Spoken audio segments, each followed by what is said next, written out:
Well, hello everyone. A very good afternoon and hope you are doing well. Yeah, nothing is going Pakistan's way. कल पाकिस्तान पहले USA से हार गया और अब उसी मैच में बॉल टैंपरिंग करने का आरोप लग गया। जी हाँ, कल जब पाकिस्तान स्ट्रगल कर रहा था अमेरिका के सामने तो हम सब ने बहुत सारी चीजें नोटिस की, लेकिन शायद हम में से किसी ने ये नोटिस नहीं करा कि हारिस रऊफ को बॉल स्क्रैच करते हुए पाया गया। और अब ये मैं नहीं कह रहा हूं, ये एक फॉर्मर यूएसए प्लेयर ने कहा, और इसलिए मैं इस बात को उतना बिलीव भी नहीं कर रहा हूं। बट कहानी यह है कि एक फॉर्मर यूएसए प्लेयर है, रस्टन थेरॉन उनका नाम है, जिनको शायद अब तक कोई नहीं जानता था, लेकिन अब आप बहुत सारे न्यूज आर्टिकल्स उनके नाम के देख लोगे और बहुत सारे ट्वीट्स देख लोगे, बहुत सारे लोग इनके बारे में बात कर रहे होंगे, क्योंकि उन्होंने एक बड़ा आरोप लगा दिया है। और पाकिस्तान पर जब कोई ऐसा आरोप लगता है तो आप थोड़ा सीरियस हो जाते हो, बिकॉज पाकिस्तान का थोड़ी हिस्ट्री जुड़ी हुई है इस तरह की। अब हारिस रऊफ के ऊपर बॉल टैंपरिंग का आरोप लगाया किस टाइम पर? उस टाइम जब बॉल थोड़ी सी नई थी। नई मैं कह रहा हूं इसलिए कह रहा हूं क्योंकि बॉल बीच मैच में चेंज हुई थी। अगर आपको याद होगा, थोड़ा सा थ्रेड निकल रहा था तो बॉल को चेंज किया गया था, और रिवर्स स्विंग होने के लिए बॉल का पुराना होना बहुत जरूरी होता। अगर नई बॉल रिवर्स स्विंग हो रही है, इसका मतलब है कि बॉल के साथ छेड़खानी की गई है। एंड रस्टिन थेरॉन ने एक ट्वीट करा कि क्या आईसीसी इसी तरह से इग्नोर कर देगा इस फैक्ट को कि हारिस रऊफ ने 2 ओवर पुरानी बॉल, मतलब उस बॉल के आने के जस्ट बाद 2 ओवर पुरानी बॉल उनके हाथ से रिवर्स स्विंग होने लगती है। हारिस रऊफ ने बॉल को स्क्रैच करा था। अब आईसीसी ने इस पर कोई बयान नहीं दिया, ना ही पीसीबी ने इस पर कोई बयान दिया है। तो अब मामला जो है वो थोड़ा सा संगीन हो गया, because almost every new media outlet ने इस बारे में खबर छाप दी है। तो मैंने सोचा कि आपको पहले तो 2 बातें, एक तो पहले ये बात बता दूं कि भाई, क्योंकि मुझे आई डोंट नो, आप रस्टिन थेरॉन को नहीं जानते हो, तो रस्टिन थेरॉन इस तरह के ट्वीट करके हो सकता है थोड़ा सा पब्लिसिटी कमाना चाह रहे हो। इट इज पॉसिबल, क्योंकि यूएसए के प्लेयर पर किसी का ध्यान नहीं होता है। फॉर्मर यूएसए प्लेयर है, no one knew about him, but now we are talking about it. So ये एक स्टंट हो सकता है कि भाई लोग मेरे बारे में बात करने लगेंगे, ठीक है। और मुझे ऐसा लगा तो मैंने एलिगेशन लगा दिया। ये एक्यूजेशन है, ये कोई proven, he is not guilty for it. तो ये एक्यूजेशन कोई भी लगा सकता है, ठीक है। तो उन्होंने लगा दिया, लेकिन दूसरी तरफ हारिस रऊफ के ऊपर प्रॉब्लम हो सकती है अगर थोड़ी सी भी क्लिप निकल करके ऐसी आ गई। जैसे याद कीजिए सैंड पेपर इंसिडेंट वाले में स्टीव स्मिथ के साथ हुआ था। ऑल्दो उस टाइम वो कर नहीं रहे थे, बट उसमें इन्वॉल्व थे, तो उनको हुआ था। डेविड वार्नर उसमें इन्वॉल्व हो गए थे। तो जब भी ऐसा कुछ कांड होता है तो भाई 2-3 प्लेयर साथ में जाते हैं। आई होप कि ऐसा कुछ ना हुआ हो, और आई होप कि ये बस एक फॉर्मर यूएसए प्लेयर का माइंड हो जो ऐसे हो। बट मैंने सोचा कि आपको बताता हूं कि एक्चुअली में रिवर्स स्विंग और बॉल टैंपरिंग का मामला क्या होता है। मेरे पास फिलहाल टेनिस बॉल है, बट इससे आप समझ जाओगे मोस्ट प्रॉब्ली, ठीक है। तो होता क्या है यूजुअली कि जब बॉल नई होती है बिल्कुल, तो नई होती है तो बिल्कुल शाइनी होती है। आपने देखा होगा प्लेयर्स को कि वो एक तरफ शाइन करा रहे होते हैं। तो जब बॉल नई होती है तो जिस तरफ शाइन होती है ना, उसके अवे स्विंग होती है, ठीक है। नई बॉल है, आपने बॉलिंग कराई, तो होता क्या है कि हवा इससे बिल्कुल टच होकर के निकलती है और स्मूथ हो जाती है इधर से। तो इधर से स्मूथली निकलती है, तो इधर से बॉल इजीली मूव हो जाती है। तो जब आप बॉलिंग करते हो तो वो इस तरह से मूव होकर के, जिस डायरेक्शन से बॉलर कर रहा है, जिस तरफ स्विंग है, उसके उल्टे साइड पे बॉल मूव होने लगती है, मतलब उसके रफ साइड पे बॉल मूव होने लगती है। तो अगर आपको आउट स्विंग करना है तो शाइन इधर की तरफ रखो, आउट स्विंग हो जाएगी। अगर आपको इन स्विंग करना है तो इसको फ्लिप कर दो, शाइन इधर की तरफ रखो, इन स्विंग हो जाएगी। यही बॉल अगर पुरानी हो जाती है तो क्या होता है कि आप अगर इस बॉल को देखोगे, इसमें बहुत सारे रफ वो निकले हुए हैं। तो लेदर बॉल भी जब पुरानी हो जाती है, तो क्योंकि उसको मेंटेन किया जाता है, टेस्ट मैचेस में खास करके आपने देखा होगा थ्रू आउट हो रहा होता है कि वो उसको रब कर रहे होते हैं पैर पर या कहीं पर रब कर रहे होते हैं, और एक ही साइड कर रहे होते हैं।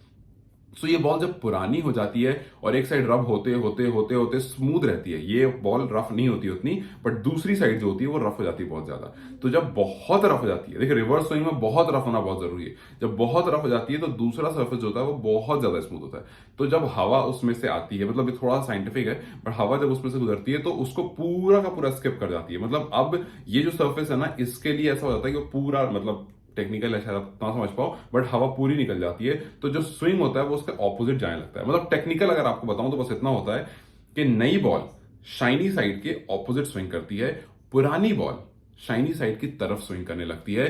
तो जब बैट्समैन बैटिंग कर रहा होता है और अगर मैं उसको ये बॉल डालता हूं तो उसको दिखता है, मतलब अगर आप एक्सपीरियंस हो तो आपको दिख जाएगा कि कौन सा साइड शाइनी है, कौन सा रफ है, जब आपकी तरफ बॉल आ रही होगी या जब मैंने बॉल होल्ड की हुई होगी। लेकिन जब बॉल रिवर्स स्विंग हो रही होती है तो शाइनी के ऑपोजिट साइड से बॉल जाने लगती है, और बैट्समैन को नहीं पता होता कि बॉल ने अब रिवर्स स्विंग करना शुरू कर दिया है। तो वो खेलता है आउट स्विंग के लिए, बट वो हो जाती है इन स्विंग, लेकिन बॉल पकड़ी भी वैसी होती है।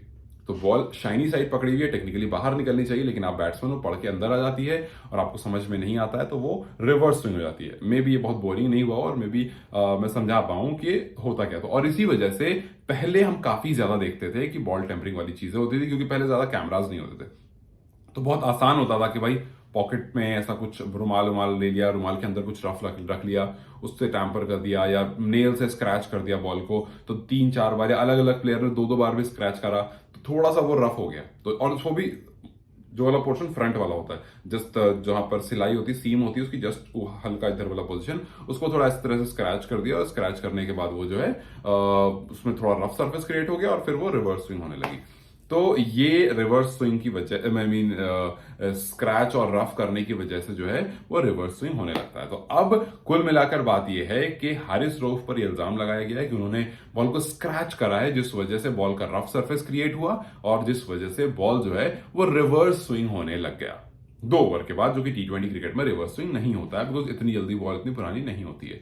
ठीक है, बॉल कम से कम 40 ओवर, 35-40 ओवर के बाद पुरानी होती है, उसके बाद आप थोड़ा बहुत उसमें रिवर्स स्विंग देख सकते हो। और रिवर्स स्विंग सबके बस की बात नहीं, कहते हैं कि रिवर्स स्विंग स्किल जो वसीम अकरम वकारियों जैसे प्लेयर बहुत अच्छे से करते थे।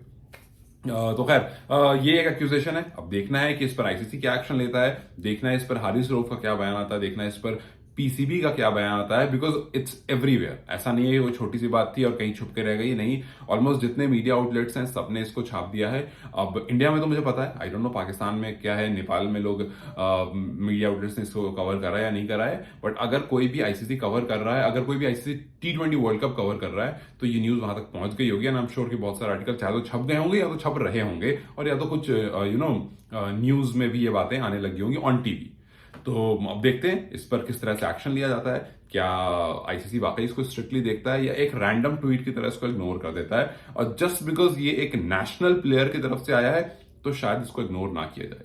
लेकिन अगर इसमें कुछ भी नहीं निकलता है तो फिर रस्टिन सेवान पर क्रिटिसिज्म जाने लगेगा, बिकॉज भैया आपने बिना मतलब के लिए अपनी दुकान चमकाने के लिए you accuse someone of something that is very heinous. आप ऐसे रैंडमली किसी के बारे में ट्वीट नहीं कर सकते, और खास करके एक प्रोफेशनल आदमी के बारे में। तो आई रियली होप कि हारिस रऊफ इसमें ना इन्वॉल्व हो, क्योंकि अभी बहुत जल्दी यार इंजरी से बाहर आए, काफी टाइम तक रेस्ट पर थे, अब वापस से वो आए हैं और वैसे ही उनका ओवर बहुत अच्छा नहीं किया था, तो कहीं ना कहीं टीम में थोड़ी सी अनबन जरूर होगी उनको लेकर के। और अगर अब बॉल टेम्परिंग वाली चीज आ जाती है तो ये एज अ क्रिकेट टीम बहुत प्रॉब्लम क्रिएट हो जाएगी पाकिस्तान के लिए, और हारिस रऊफ के लिए बहुत प्रॉब्लम क्रिएट हो जाएगी। सो वी जस्ट होप कि ये चीज उस तरफ ना जाए, ये चीज इतनी बड़ी उतना बवाल ना बने, एंड ऐसा कुछ भी ना हुआ, ये चीजें बस नॉर्मल रहे। ठीक है, पाकिस्तान एक मैच हारा, नेक्स्ट मैच इंडिया से है, both team prepares well, and whoever does that on that particular day will win it. So आपको क्या लगता है, डू यू थिंक यहाँ पर हारिस रऊफ का कुछ इन्वॉल्वमेंट है, या फिर